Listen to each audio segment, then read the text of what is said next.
Давай, ты сможешь. Приветик, ребята, меня зовут Ника, и сегодня я расскажу вам, как проходила наша свадебная церемония на острове Бали. Поехали.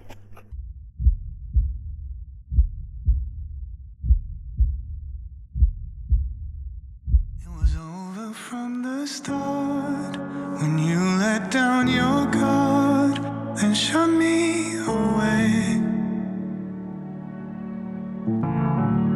You know just who you are, so why'd you go as far as to say we were meant to be? I don't really wanna fight, baby. I just wanted you to stay. Darling, don't you be afraid. Don't be afraid. Tell me where you go. Tell me where you go.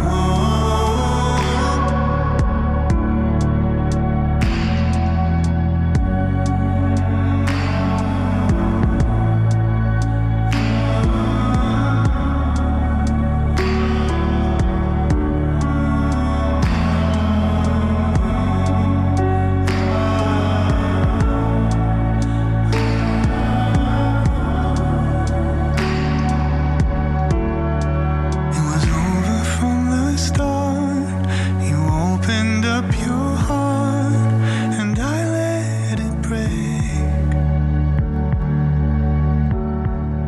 I told you I was fine, that we see eye to eye, but I was still hurt.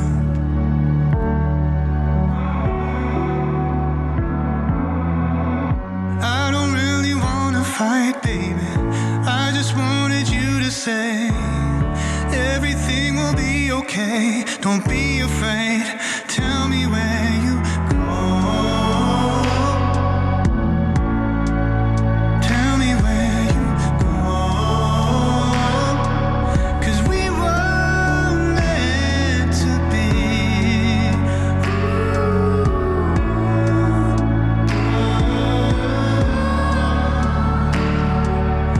We were meant to be. We were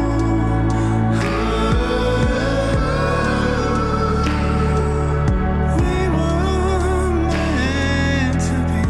I don't really Я уверена, что те, кто планирует сейчас свадьбу, или, может быть, те, кто только мечтает о ней, будет интересно посмотреть мой видеоролик.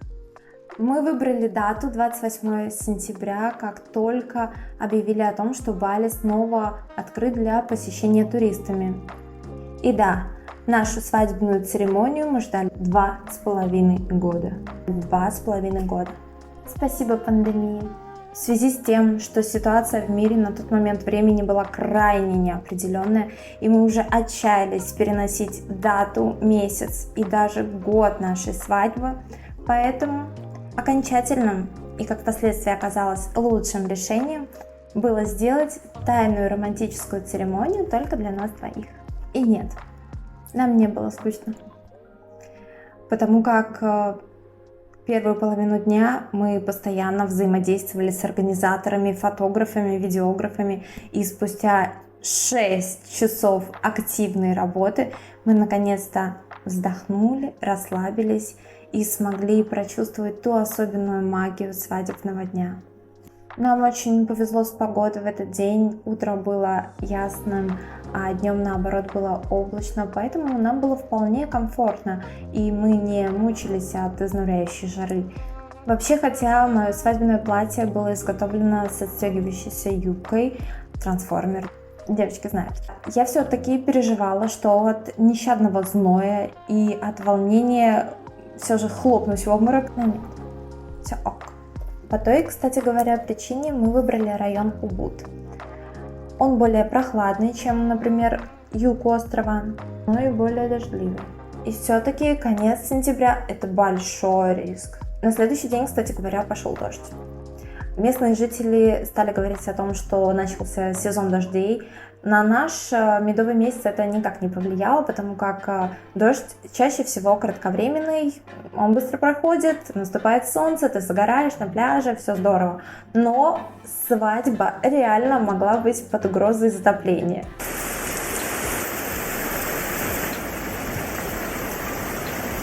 Мы сняли приватную виллу с 2 двухэтажными домами.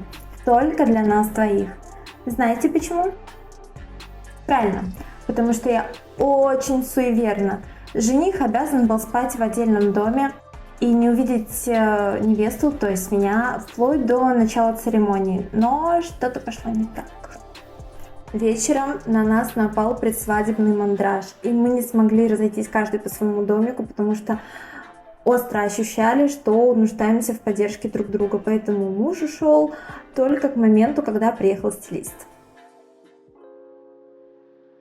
Но тем не менее у нас была огромная территория на частных рисовых террасах с 2 бассейнами, с чиллаут-зоной, обеденной зоной с видом на джунгли. А также у нас был официант, повара, водитель и менеджер нашей поездки. И главное, мы были там одни.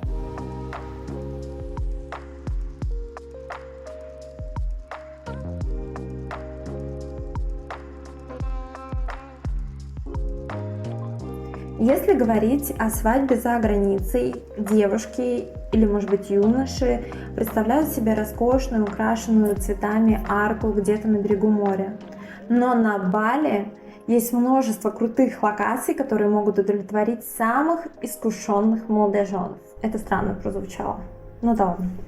Можно устроить свадьбу на утесе, на вилле, на пляже с белым песком, на пляже с черным песком и даже на вулкане. Мы выбрали водопад Тибумана. Это черный хвостик, такая кошечка. Но есть одно но. Водопад Тибумана – место активно посещаемое туристами. Поэтому закрыть площадку для проведения торжества они могут только на 1 час. С 8 до 9 утра. С 8 до 9 утра. То есть прибыть на место вы должны к 7:30. Это уже не говорю про The Bright Morning. Хотя с водопадом вроде как мы находились в одном районе, дорога к нему заняла 40 минут. Я, конечно же, опоздала. Поэтому, прибыв на площадку и не увидев там, собственно, никого, я поняла, что вся группа таится в ожидании невесты внизу. Водопад метров 35. Это получается, что мне необходимо было преодолеть 13 этажей вниз по ступенькам. А вы как понимаете, я в свадебном платье в пол, со сменной обувью, разумеется, но тем не менее в руках у меня шлейф, сменная обувь, конверт с клятвой, сумочка. И просто побоявшись, что мое появление будет, уж слишком эпичным, я повернулась к своему водителю, который мне в этот момент указывал пальчиком, мол, тебе туда. Я закричала: нет, ты не бросишь меня здесь, ты не оставишь меня, ты пойдешь со мной. И добрый балиец, как и все балийцы, оказался джентльменом и проводил меня на то место, где я смогла отдышаться и наблюдать за тем, как тот единственный, для кого я преодолела весь этот путь, смотрит на водопад в ожидании меня.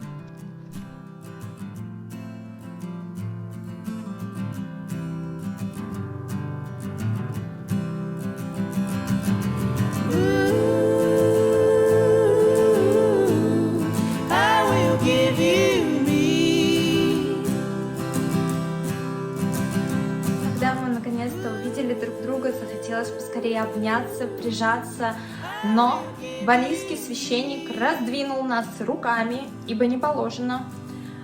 Чтобы вы понимали, свадебная церемония на Бали – это символический акт признания в любви. В браке на тот момент мы состояли уже как 2 года. Но тем не менее, такие атрибуты, как свадебный торт, кольца, первый танец были для нас впервые. Признаюсь честно, я очень переживала за то, что на фоне тех первозданных эмоций, которые мы получили на регистрации, мы потеряем ту эйфорию и волшебство на церемонии, но нет, я ошибалась. Для нас это сыграло дважды. Честно, было потрясающе.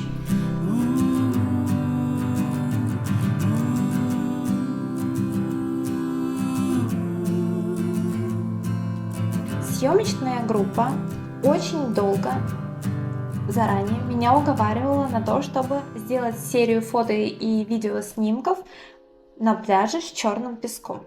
Но нет, меня не сломить, я кремень. Я абсолютно точно знала, что меня затащат в воду. И осознавая это, что съемка где-то в 12 часов, то есть последующие 10 часов я буду в черно-желтом платье, нет. Такая себе невеста. Да, и мне не очень нравятся сюжеты в полуденном пересвете, но тут, как говорится, на вкус и цвет. Поэтому мы отправились на нашу виллу, где нас уже ждал саксофонист и ужин с крабами, заботливо приготовленный поварами нашей виллы. Кстати говоря, это заметно упрощает организацию кейтеринга и довольно частая практика на Бали, где на вилле есть свои повара и при этом очень хорошие. На вечеринку можно пригласить музыкальную группу, ведущих, как иностранных, так и русскоговорящих. На Бали очень много специалистов, так или иначе относящихся к ивент-индустрии. А пары, которые хотят чего-то ультра экзотичного, планируют традиционную балийскую свадьбу, приглашают музыкантов балийских и танцоров знаменитого танца легонг. Это тоже очень интересно и супер красиво. Я всегда планировала традиционную европейскую свадьбу и тропический медовый месяц. Так и случилось. И важный момент, который очень хочется отметить, это то, что не нужно паковать чемоданы в свою первую брачную ночь. Я слышала множество подобных историй, рассказов. Вы просто представьте, медовый месяц начинается с утра. И у этого отдельная магия. Завершением дня стал наш романтический вечер при свечах, яркой луне, под небом, усыпанным миллионами звезд, где бесконечные объятия и наш танец. Таким я его и запомню. И наша вилла – это идея, с которой все началось. Я увидела место мечты, а муж поддержал. Об этом я расскажу вам в другой раз, так же как и о возможных плюсах и минусах организации свадьбы на Бали. Жду любых ваших активностей. Подписывайтесь, ставьте лайки, пишите комментарии, хорошие, плохие. А сейчас я предлагаю просто насладиться кадрами из этого по-настоящему удивительного места.